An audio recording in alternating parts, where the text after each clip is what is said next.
Je l'ai tué. C'est moi, je l'ai tué. C'est moi, je l'ai tué!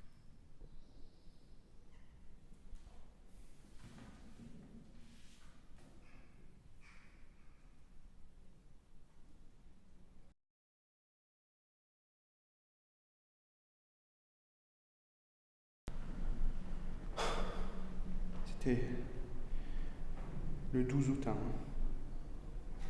un samedi. J'entretenais avec Miranda une relation redevenue secrète après la naissance de Colin. Son mari a menacé de s'en prendre à lui si nos relations ne cessaient pas, et on a été assez cons pour faire ce qu'il souhaitait.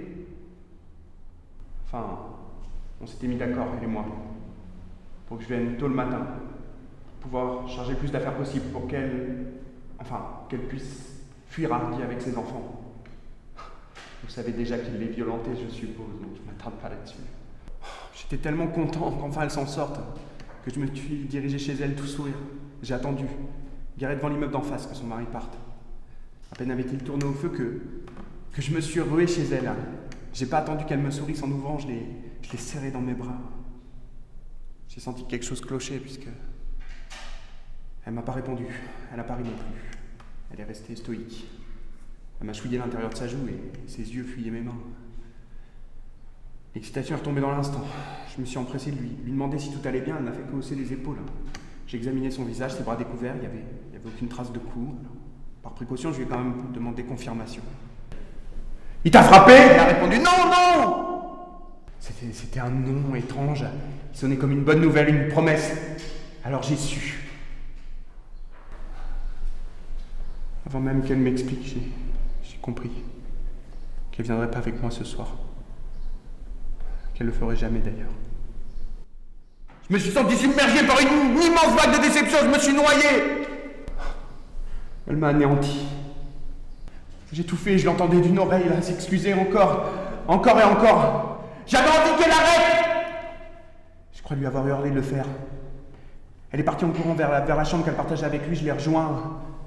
Je me reconnaissais pas, j'étais devenu un autre. Je voyais flou, la jalousie, la haine, l'injustice me rendaient aveugle.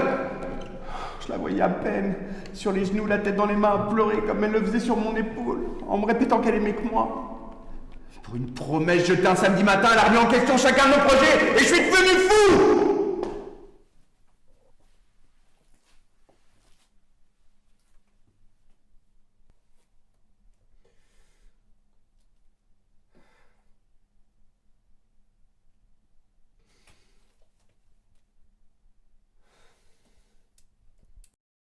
Fou d'elle, fou de son sourire, fou de nos souvenirs, fou de son parfum, fou d'amour. Et une mauvaise voix m'a chuchoté que si jamais je pouvais pas la voir, alors personne d'autre le pourrait.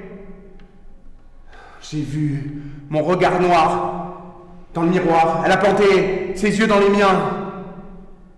J'ai vu la peur l'habiter. Je ne répondis plus de rien. Je me suis jeté sur elle.